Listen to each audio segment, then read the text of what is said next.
Ir pescar nesse final de semana? E lá eu tenho tempo para isso? Praia?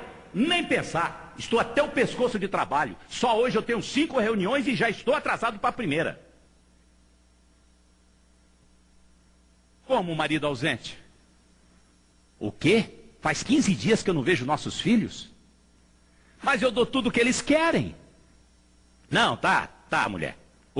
O que é que está te faltando? Fala. Hã? Vamos conversar rapidamente, porque eu estou atrasado para a reunião. Não, você tem tudo o que você quer, mulher. Quer comprar um carro zero, você compra. Você quer trocar de apartamento, você troca. Tem não sei quantos cartões de créditos para gastar com o que você quiser. O que é que está te faltando? Não, me fale, eu te compro. Quer? Amor, carinho, companheirismo. Não, mulher, não tem tempo para essas frescuras, não. Não, tenha dó, vou desligar, tô atrasado, tchau. Paciência.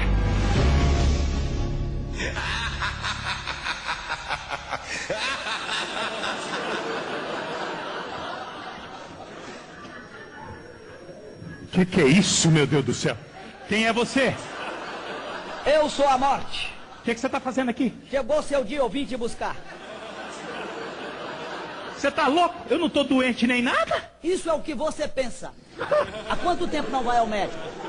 Uns 5 anos. Sou sadio igual um coco, sei lá. Consta no meu fichário que você bebe muito, fuma muito, trabalha em excesso, não faz exercício, tá com a veia entupida, colesterol alto. Conclusão, vai dar um infarto agora e eu vim, ó.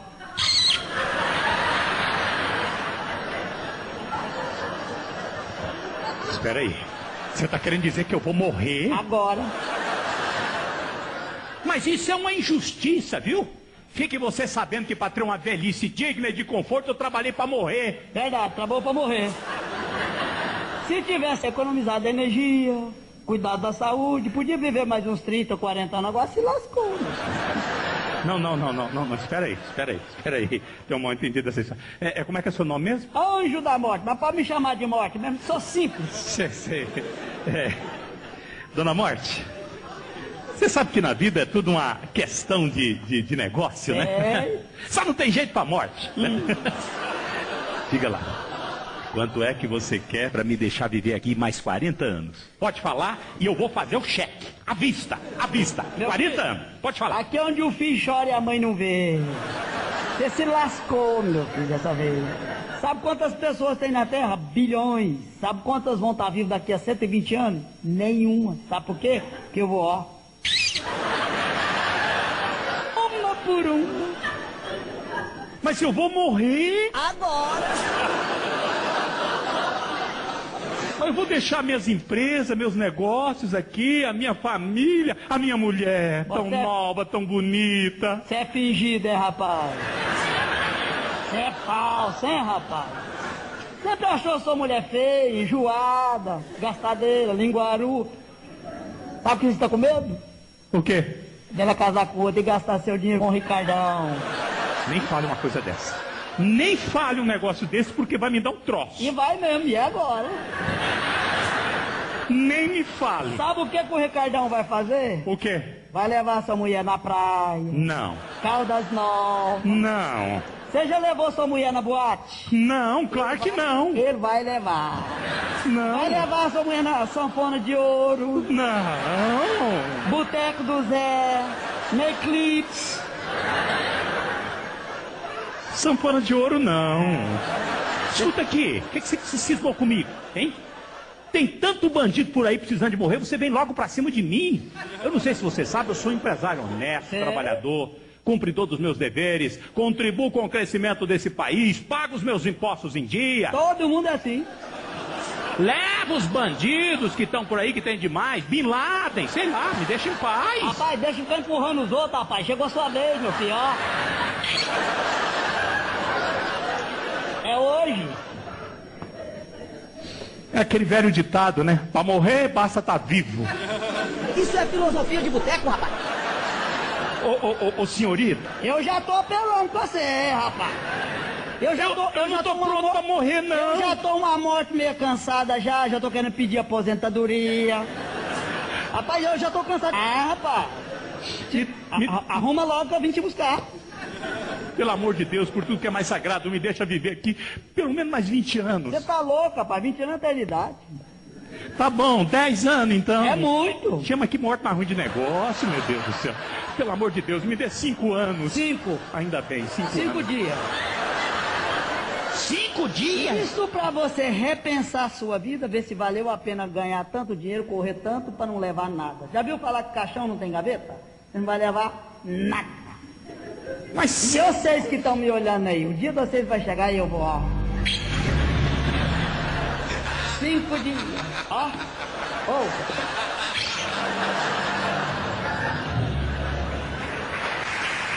5 dias. O que eu vou fazer com 5 dias? 5 dias, meu Deus do céu. Nossa.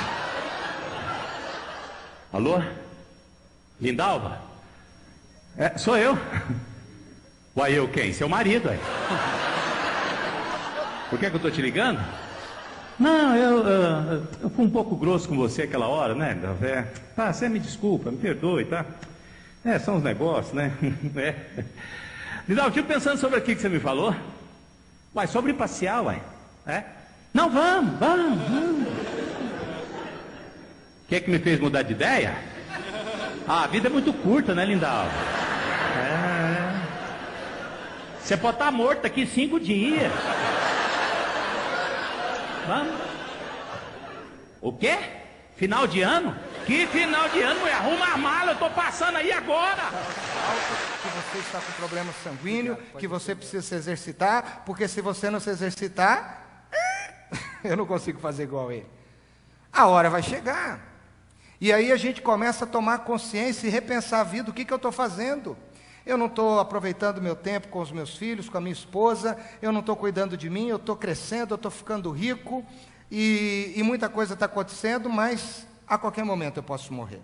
Então a garantia da vida, nenhum de nós temos. Mas a garantia de como nós podemos viver a vida, essa nós temos e a palavra de Deus nos ensina. E eu quero falar sobre priorizar pessoas ao invés de coisas. Este homem priorizou coisas. E quando ele se deparou com uma situação difícil, que foi a hora da sua morte, ele percebeu que todas as coisas, elas se acabam, como o autor de Eclesiastes diz, que tudo é vaidade, vaidade de vaidade, tudo é vaidade, né? Tudo acaba. E caixão não tem gaveta. Gostei dessa, né? Você não leva para o caixão nada, a não ser o seu corpo que vai se deteriorar e vai ficar feio, né? Não vai ficar bonito. O dia que eu vi, e eu quero citar isso, né? Se depois puder editar isso para não ter problema, a Hebe no caixão, eu vi uma mulher toda maquiada e foi o maquiador especial dela. Ela tinha feito até o cabelo no caixão. Ela estava com aquele topete de calopsita dela, né? E estava, quem sabe, com uma cara de paz, serena, a maquiagem e uma série de outros recursos ali, com joias que ela sempre usou, quem sabe, no seu corpo. Mas hoje eu imagino que a realidade daquele corpo é outra. Porque essa é a realidade da vida. Vamos falar um pouco então sobre priorizar pessoas. Abra sua Bíblia em Lucas, capítulo de número 10, dos versículos 25 a 37. Eu vou ler na nova tradução da linguagem de hoje. Se você trouxe sua Bíblia, você pode acompanhar, ou senão você só pode escutar, por favor. Lucas, capítulo 10, Evangelho de Lucas, no Novo Testamento, a partir do versículo de número 25, que diz assim: Um mestre da lei se levantou e, querendo encontrar alguma prova contra Jesus, perguntou: Mestre, o que devo fazer para ter a vida eterna? Jesus lhe respondeu: O que é que as Escrituras dizem a respeito disso? E como você entende o que elas dizem? Então o homem respondeu: Ame o Senhor seu Deus de todo o coração, com toda a alma, com todas as suas forças e com toda a tua mente, e ame ao seu próximo como a você mesmo. A sua resposta está certa, disse Jesus. Faça isso e viverá.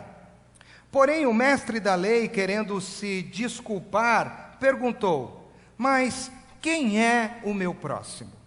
Jesus respondeu da seguinte forma: um homem estava descendo de Jerusalém para Jericó. No caminho, alguns ladrões assaltaram, tiraram a sua roupa, bateram nele e o deixaram quase morto. Acontece que um sacerdote estava descendo por aquele mesmo caminho. Quando viu o homem, tratou de passar pelo outro lado da estrada. Também um levita passou por ali, olhou também, foi embora pelo outro lado da estrada. Mas um samaritano que estava viajando por aquele caminho chegou até ali. Quando viu o homem, ficou compadecido dele. Então chegou perto dele, limpou os seus ferimentos com azeite e vinho, e em seguida os enfaixou. Depois disso, o samaritano colocou-o no seu próprio animal e o levou para uma pensão onde cuidou dele. No dia seguinte, entregou 2 moedas de prata ao dono da pensão, dizendo: toma conta dele, porque quando eu passar por aqui na volta, pagarei tudo o que você gastar com ele. Então Jesus perguntou ao mestre da lei: na sua opinião, qual desses 3 foi o próximo do homem assaltado? Aquele que o socorreu, respondeu o mestre da lei. E Jesus, então, olhando para ele, disse: pois vá e faça a mesma coisa. Priorizar pessoas. A Bíblia deixa isso muito claro. Se quiser subir a tela, pode subir. No texto de João 3,16, por exemplo. Que Deus decidiu enviar o seu Filho ao mundo porque Ele priorizou pessoas. O que diz João 3,16? Vamos dizer junto? Porque Deus amou o mundo de tal maneira que deu o seu Filho unigênito, para que todo aquele que nele crê não pereça, mas tenha a vida eterna. Qual foi a motivação de Deus? Amar. A quem? Pessoas. Porque o mundo é composto de pessoas. Deus revela em João 3,16 um coração solidário. E quando eu penso na palavra solidariedade, eu tenho uma ideia um pouco diferente da que se vende por aí.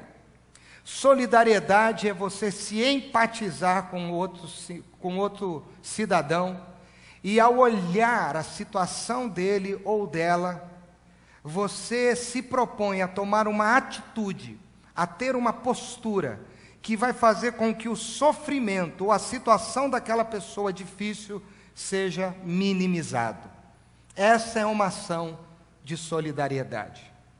Não é exercer uma filantropia, não é ligar para um número de telefone apenas, mas é você se comprometer, através da sua vida, em usar dos recursos que Deus te deu, diante de uma pessoa que precisa desses recursos, se compadecer dela e propor-se a minimizar o seu sofrimento. Hoje de manhã a gente estava conversando aqui e batendo papo aqui, estava eu, Paulo e o Alberto, e a gente estava conversando sobre a questão de uma igreja discipuladora, e a gente está percebendo que a tarraxa está ficando cada vez mais apertada, e uma das coisas que o Paulo falou, e eu achei bacana, eu esqueci, fui ali, copiei, porque são 3 palavras que nós precisamos vencer na nossa vida para a gente poder ser solidário. Por exemplo, a nossa zona de conforto, o nosso bem-estar e talvez abrir um pouco mão da nossa qualidade de vida. Coisas que, no mundo que nós vivemos, nós somos diuturnamente bombardeados a não abrir mão do nosso conforto, do nosso bem-estar e da nossa qualidade de vida. Mas foi isso que Jesus fez. Jesus abriu mão do seu conforto, Jesus abriu mão do seu bem-estar, Jesus abriu mão da sua qualidade de vida e assumiu a forma de servo, de homem, e ele solidariamente viveu com uma proposta: minimizar, extinguir, pela graça e pelo sangue derramado na cruz, os efeitos danosos do pecado. Mas para isso ele precisou se encarnar, para isso ele precisou viver entre nós, para isso ele precisou priorizar pessoas. Solidariedade não é uma palavra que cabe no campo da ideologia, porque nós temos um grupo de palavras que nós colocamos elas num quadro ideológico: amor, perdão, mansidão, suportar o outro. Isso é muito ideológico, porque nós não praticamos isso. Solidariedade é uma palavra bonita para você colocar num quadro e colocar na sua parede, mas a atitude de solidariedade que é o difícil, e a solidariedade só encontra verdade não quando ela é pensada, mas quando ela é exercida. Então nós precisamos compreender que no mundo que a gente vive, da forma que caminha a humanidade, do jeito que as coisas estão acontecendo, nós precisamos ter um coração mais solidário, olhar para o outro e compadecer-se dele e fazer algo que propõe a minimizar os efeitos do pecado na vida daquela pessoa. Esse é o primeiro passo de uma igreja que quer integrar pessoas, do jeito que elas são. Não importa quem elas sejam. Eu acredito na palavra profética do pastor Valdir, que Deus pega homens monstros aos olhos da sociedade, mulheres que são um escândalo para a sociedade, e fazem dessas pessoas a sua noiva, lavada, regenerada, purificada pelo sangue do Cordeiro, que foi o que nós falamos na semana passada, não é isso? Amém? Você acredita nisso ou não? Ah, pastor, claro que eu acredito, mas é só não pisar no meu calo, é só não mexer com alguém da minha família, é só não vir para cima de mim, aí tudo bem, eu faço noiva, mas se vir para cima de mim, eu não faço noiva.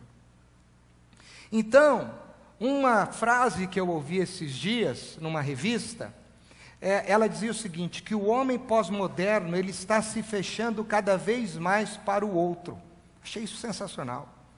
A pós-modernidade e esse excesso de busca de conforto, bem-estar, qualidade de vida, de produtividade, de acumular dinheiro, de acumular bens, tem feito nos fazer perder uma visão do outro.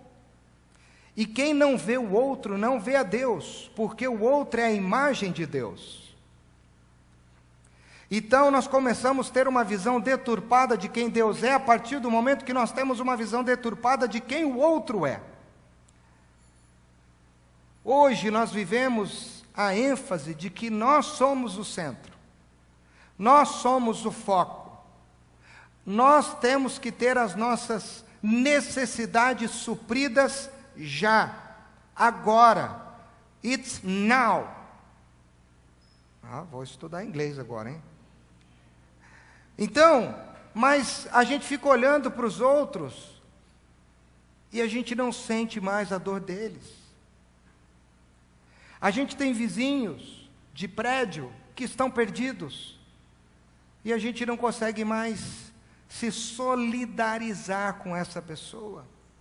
Nós temos pessoas da nossa família que nós já nos habituamos a dizer que eles são a parte problemática da família. Nós deixamos de ter um coração solidário. Nós paramos de orar por algumas pessoas. Nós não tomamos atitudes que levem o outro a ter uma vida mudada. Não dói mais. E eu vou falar uma frase dura, não sei se essa é a realidade do pastor lá nos Estados Unidos ou de outros pastores, mas essa é uma coisa que eu vivo e eu quero ser o primeiro a assumir a meia-culpa. Parece que você não tem mais a dor de fechar os teus olhos num dia e pensar que você encontrou com alguém que, se morresse naquele dia, ela não seria salva. você dorme tranquilamente, porque a sua salvação já lhe está garantida. Nós estamos indiferentes. E a parábola do bom samaritano é uma parábola que contrasta tudo isso. Os judeus tinham uma proposta ideológica de solidariedade ótima, mas eles não tinham atitudes solidárias. Os judeus criaram uma estrutura religiosa que os privilegiava e marginalizava aqueles que de fato precisavam de remédio, de comida e de socorro. Os judeus e os seus líderes olhavam muito para o seu umbigo e se esqueceram de olhar para as necessidades dos outros. E aí Jesus precisa pegar um mestre da lei e mostrar para ele o que Deus sempre quis que o seu povo fizesse. Então, o que nós vamos falar hoje é o cristianismo básico, mas que nós, assim como os judeus daquela época, estamos nos anestesiando de não mais nos comprometermos em oração. Isaías falou aqui, orar por uma pessoa. Nós não conseguimos orar por uma pessoa uma semana, nem por nós muitas vezes. A gente vê pessoas perto de nós e a gente fica sofrendo quando vê um acidente, alguma coisa, mas a gente não toma atitudes solidárias que minimizem, porque a solidariedade é uma ação que sai do coração, é uma ação que sai de um sentimento que te incomoda, você não consegue conviver com aquilo. Você está entendendo o que eu estou querendo dizer ou não? Amém? Então vamos olhar para esse texto e vamos aprender algumas lições rápidas.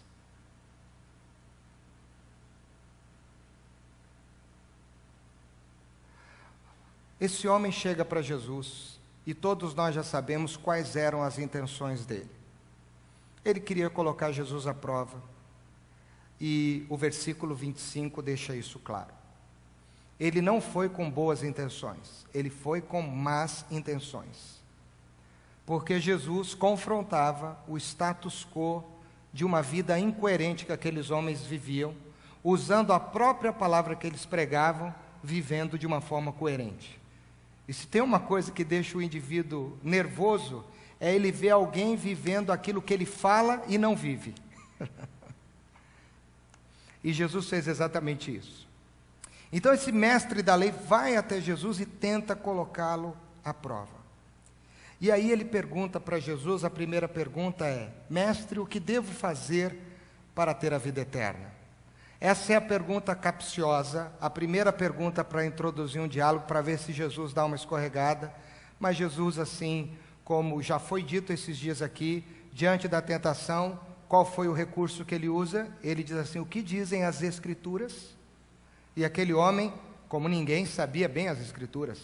Amarás o Senhor teu Deus de todo o teu coração, de toda a tua alma, de toda a tua força, de todo o teu entendimento, e amarás o teu próximo como a ti mesmo. Ideologicamente isso não é bonito?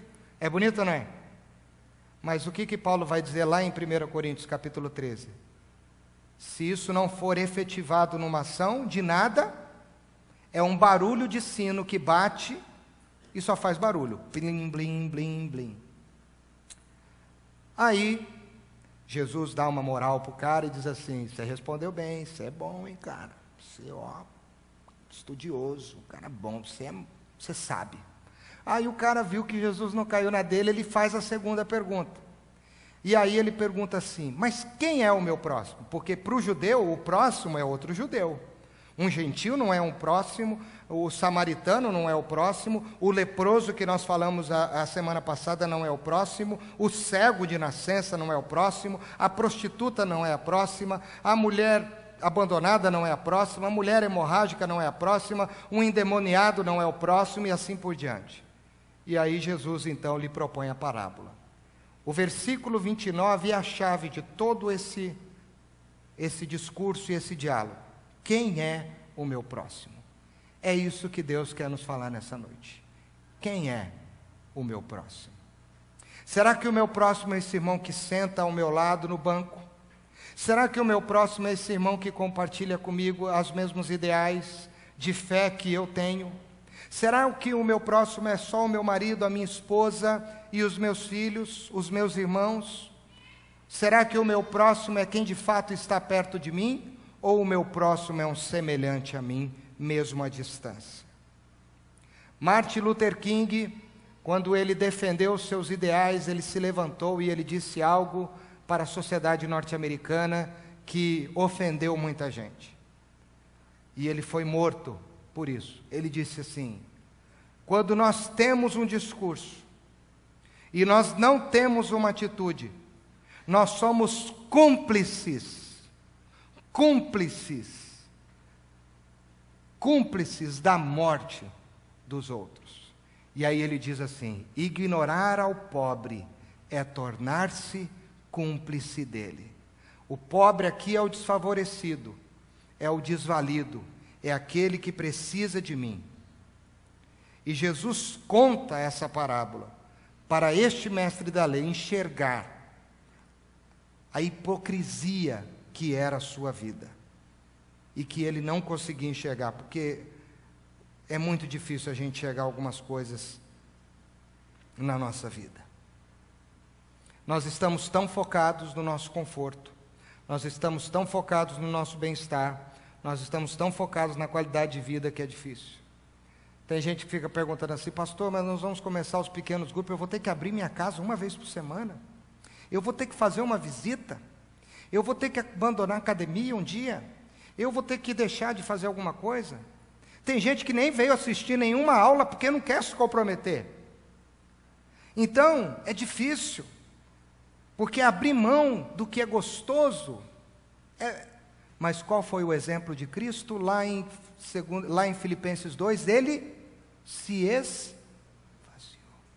Se você quer ser um discípulo de Jesus, e nós queremos ser uma igreja integradora, nós precisamos seguir os passos de Jesus.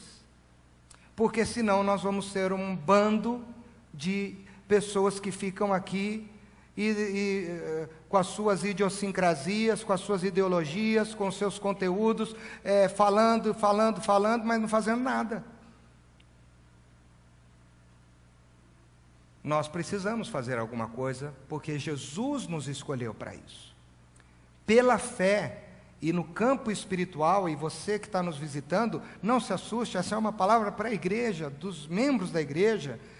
Essa palavra no campo espiritual é que quando nós não nos atentamos a obedecer ao ID de Jesus, nós não só estamos em desobediência, mas nós estamos nos tornando cúmplices da morte daqueles que estão morrendo sem Jesus perto de nós, que poderiam ter ouvido falar de Jesus. Olha aqui, eu não estou falando que você precisa converter ninguém, tá certo? Porque quem convence do pecado, da justiça e do juízo é quem?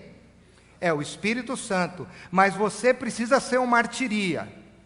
Você precisa ser alguém que evidencia Jesus. E negar isso é pecado.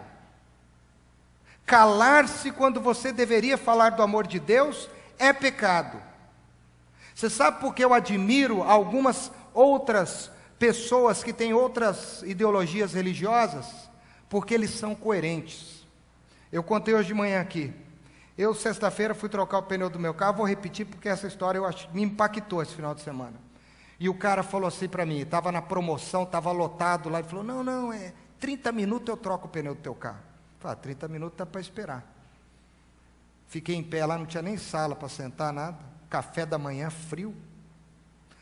E aí o cara no meio assim dali, ele falou, você é pastor, né? Eu falei assim, eu sou, por quê? Ele falou, eu te conheço. Já fui na tua igreja, você fez um casamento de uma irmã. E aí ele falou da igreja que ele era, eu não vou citar aqui. Citei de manhã, porque é um grupo menor, agora não vou citar. E o cara, meus irmãos, como cheguei lá 2h30, eu fiquei lá, sabe até que hora? Até às 5, em pé, tomando café da manhã, frio e água. Mas o cara, ele vendeu o peixe dele. Ele não só me vendeu o pneu, o alinhamento e o balanceamento, como ele falou com muita convicção a história daquilo que ele acredita. Porque, olha, minha história começou assim, a nossa igreja era lá e tal, com o irmão fulano de tal, e tal, e tal, e tal, e tal, e tal, e ele ficou me evangelizando. Se ele pedisse oferta, eu dava. Porque ele falou com convicção.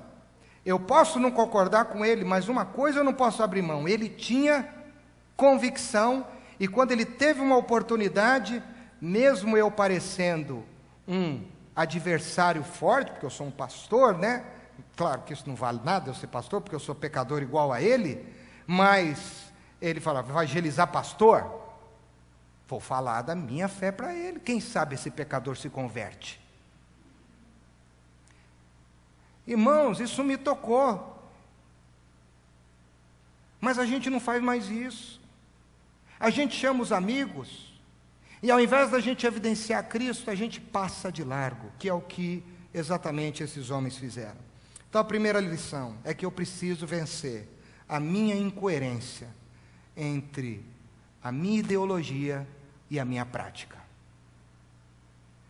Eu preciso alinhar o que eu creio com o que eu faço.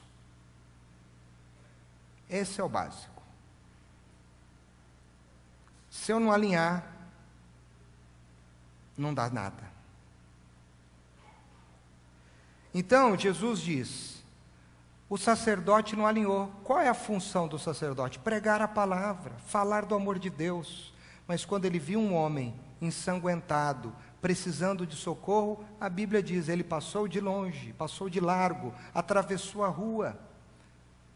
Falou, eu estou muito ocupado, eu não vou sujar minhas vestes num sangue de um impuro que eu nem conheço. Eu sou um sacerdote. Eu não vou abrir mão do meu tempo porque eu sou um empresário. Eu não vou abrir a minha casa porque eu tenho muitas coisas aqui de valor. Eu não vou convidar as pessoas para ouvir a palavra de Deus na minha casa porque o que eles podem pensar de mim nos outros grupos sociais que eu ocupo?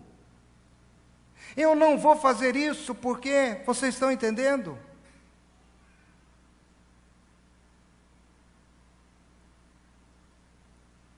Então aquele sacerdote pensou só nele. E aquele homem estava ali. O levita é o ministro de louvor. Hoje o louvor foi uma bênção.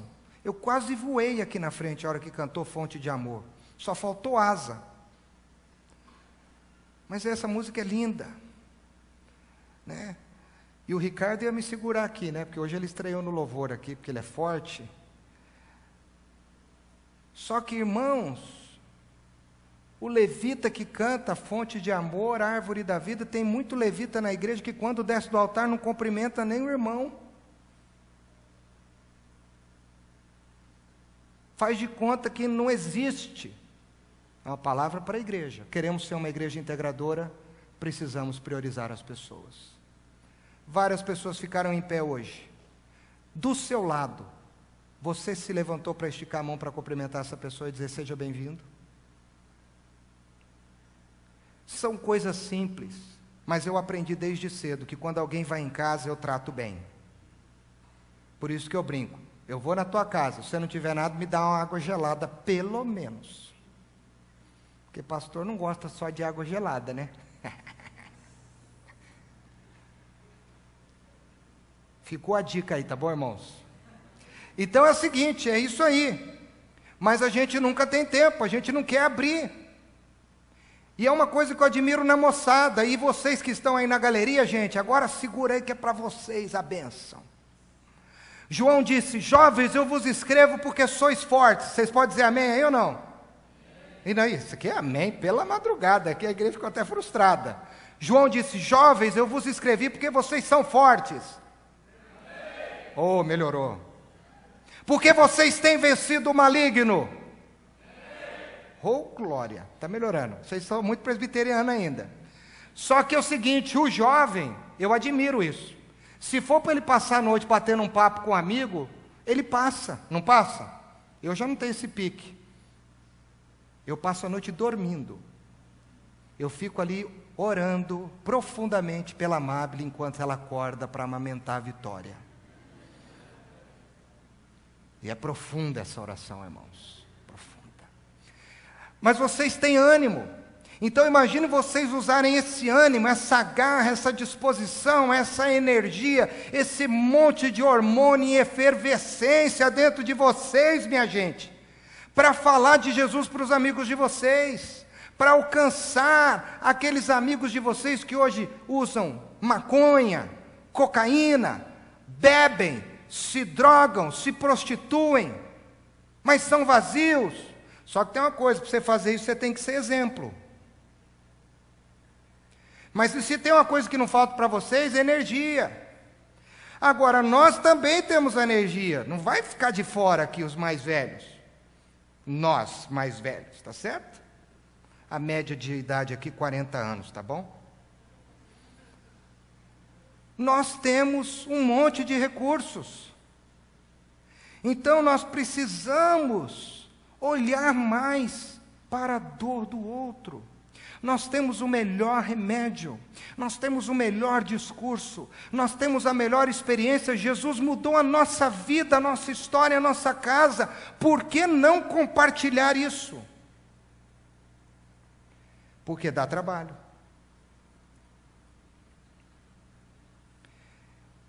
Então, meus irmãos, o que Jesus está querendo ensinar para esse homem é que o próximo é aquele que precisa de você.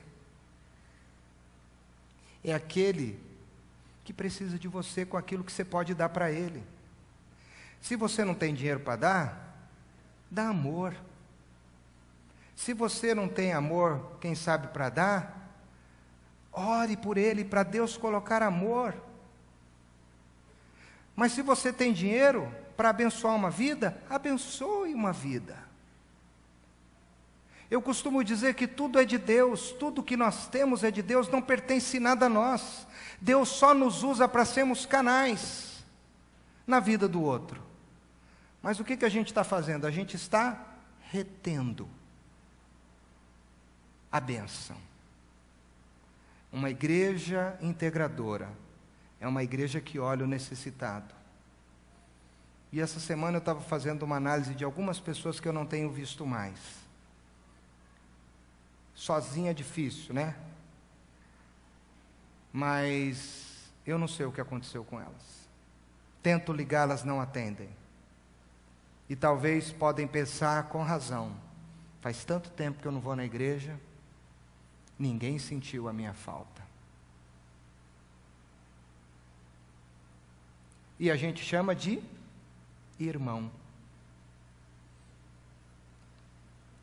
Então, se nós queremos entrar por esse caminho, o conselho já decidiu, a equipe ministerial, os pastores já decidiram que nós vamos entrar por esse caminho. Nós precisamos da ajuda de vocês. Precisamos de samaritanos. Que aquele homem podia ter uma reunião marcada, ele podia estar atrasado, ele podia não ter que chegar sujo aonde ele tinha que chegar. Talvez o dinheiro que ele tinha era o dinheiro contado da viagem dele, mas ele parou. Ele sujou a roupa, ele abriu mão dos recursos, ele andou a pé, porque colocou o outro no carro 0 km dele, o burro 4x4, tá certo? Ele fez isso, levou o cara para a hospedaria, quem sabe chegou atrasado no seu compromisso, mas ele não deixou de ser alguém que exerceu vida na vida daquele homem que, segundo a Escritura, estava quase morto. Quantos casamentos que nós conhecemos, de amigos nossos, que estão quase mortos? Quando foi que nós visitamos e aconselhamos essas pessoas? Quantos filhos que não estão aqui, porque estão envolvidos com os prazeres deste mundo à mercê da morte? O que nós estamos fazendo? Nada. Semana que vem vai vir um pastor indiano aqui, eu estava olhando o currículo dele, a gente teve que diminuir, porque deu até vergonha de ler o currículo do homem. O homem chegou na Índia do nada, e do nada ele formou 100 líderes, ele ganhou 100 pessoas para Jesus. Do nada não, né? Do Espírito Santo. E Deus está fazendo uma revolução na Índia. Ele vai vir contar. A agenda dele aqui no Brasil estava disputadíssima. E alguém falou assim: você aceita ele aí? Eu falei: meu Deus, nem sei quem é, mas eu aceito. Vem logo, que é bênção. E ele vai estar aqui falando, e a gente vai ouvir, a gente fala, meu Deus, que coisa maravilhosa, Deus está usando esse homem, olha o que ele está fazendo na Índia. Eu vou fazer uma pergunta para você, é mais fácil evangelizar aqui ou na Índia? Aonde vocês acham? Aqui, né? Primeiro, para evangelizar na Índia, você tem que ir para lá. Segundo, você tem que falar a língua deles.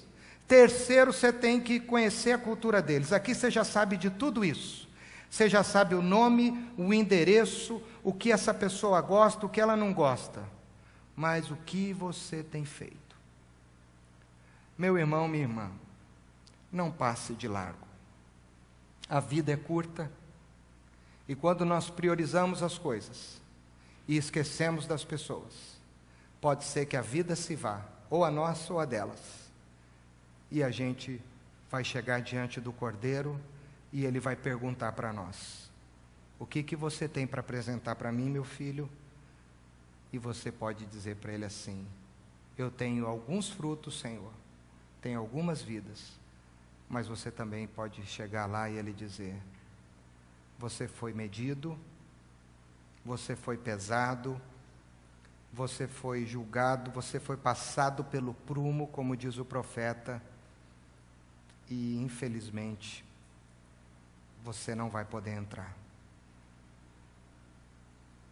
Irmãos, se nós cremos na Bíblia, se nós cremos no que está escrito na Bíblia, se nós queremos viver o que a Bíblia diz, nós precisamos, desculpe a expressão um tanto quanto piegas, passar sebo nas canelas. Porque o tempo é hoje. Porque o tempo é agora. Porque hoje Deus te chama para não passar de largo. Deus te chama, quem sabe, para abrir a tua casa, para convidar um amigo não para falar de Jesus, mas para você mostrar Jesus através de todo o carinho que você vai dar para ele.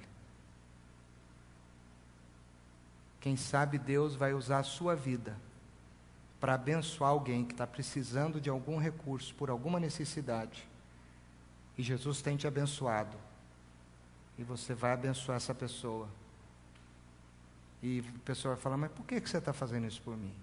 E você vai ter uma oportunidade de falar do amor de Deus para ela. Talvez você vai ligar para alguém essa semana, e em ligando para essa pessoa, ela vai dizer: mas por que você está me ligando? Não é meu aniversário? Você vai dizer assim: porque eu estou com saudade de você. Queria te fazer uma visita, você queria vir na minha casa. Você sabe qual é o discurso mais trágico que eu escuto? É que o pessoal diz assim que a gente só consegue reunir a família quando acontece o quê? Quê? Velório. Será que nós vamos ter que esperar chegar o dia do velório para reunir a grande família da fé? Irmãos, nós não estamos de brincadeira. Nós queremos entrar num caminho sério. Essa é uma palavra de exortação para mim. Mas nós não podemos mais passar de largo. Nós precisamos sentir o outro. E esse vai ser o tipo de sermão que nós vamos pregar o ano todo aqui. Porque os dias são maus. A volta de Jesus se aproxima. E tem muita gente precisando do amor de Deus. Como Guilherme, que tentou tirar sua vida essa semana por uma overdose. Graças a Deus ele não conseguiu, mas ele podia ter conseguido.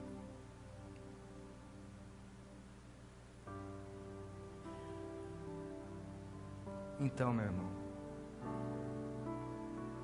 o que nós podemos fazer? Mas João diz: quem tem ouvidos, ouça. Você está disposto a abrir mão do seu conforto, do seu bem-estar e da sua qualidade de vida, para alcançar o necessitado de Jesus? Não é o andarilho, é o necessitado de Jesus. Pode ser uma pessoa cheirosa, de alta estirpe na sociedade, mas aos olhos de Deus, ela está perdida. E quem sabe Deus quer te usar. Se você quer ser usado por Deus, e nessa noite você quer ser desafiado a ser o samaritano que vai integrar alguém a Jesus. Talvez essa pessoa vai se encontrar com você em muitos outros lugares antes de vir aqui. Ela vai estar na igreja com você. Se você quer assumir esse compromisso, e eu sei que é um compromisso difícil, e nós vamos cantar só o coro do sonda-me, usa-me, Senhor, como um farol. Enquanto a gente cantar, fique em pé no seu lugar, que eu quero orar pela sua vida, em nome de Jesus.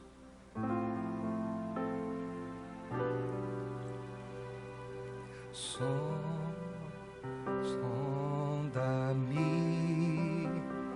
quebranta-me, transforma-me, enche-me e usa. Mais uma vez, sonda-me, sonda-me, transforma-me,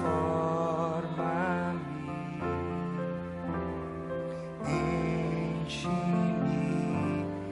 e usa-me como um farol.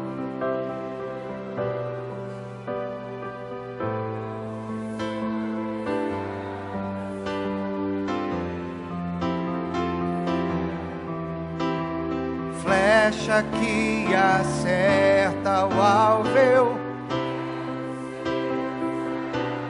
da maneira que te agrada em qualquer. Eis aqui a minha vida, usa-me, Senhor, usa-me. Senhor, essa canção pode ficar só no campo da ideologia, porque são versos lindos, são palavras lindas, palavras que emocionam, uma melodia que toca o nosso coração. Mas se elas não forem evidenciadas, elas só são palavras. E o que nós não queremos, Senhor, é sermos sinos que façam barulho apenas. Nós queremos mais. Talvez no silêncio, sem o sino e sem o barulho, nós queremos ganhar vidas para o Cordeiro. Esse meu amigo, essa minha amiga que talvez eu esteja pensando agora, esse meu parente, essa pessoa que eu vou convidar para ir na minha casa, para jantar comigo, eu vou na casa dela, não para falar de igreja, mas para mostrar o quanto eu sou feliz com Jesus, para mostrar o quanto a nossa vida é diferente, vivendo contigo. Não é uma vida utópica, uma vida sem sentido, uma vida controlada por um líder religioso ou por uma realidade religiosa, mas a gente vai mostrar o que é uma vida viva no Espírito. Ó Deus, sozinhos ou sozinho eu não posso fazer nada, Senhor. E também sozinho aqui, a pessoa que está em pé também não pode fazer nada, mas juntos nós podemos muito, Senhor.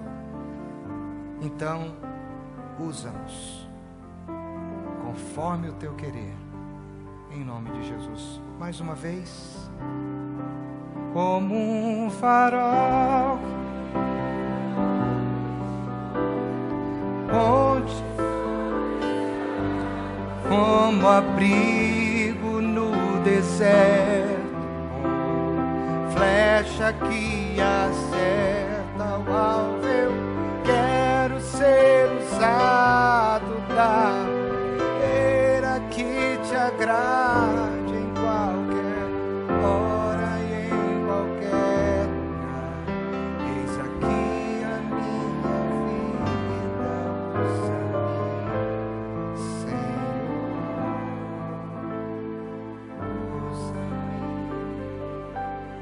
Pai, esta é a oração da tua igreja neste momento, das pessoas que estão reunidas neste lugar, das pessoas que estão ouvindo esta mensagem neste momento. É que nós queremos não mais passar de largo.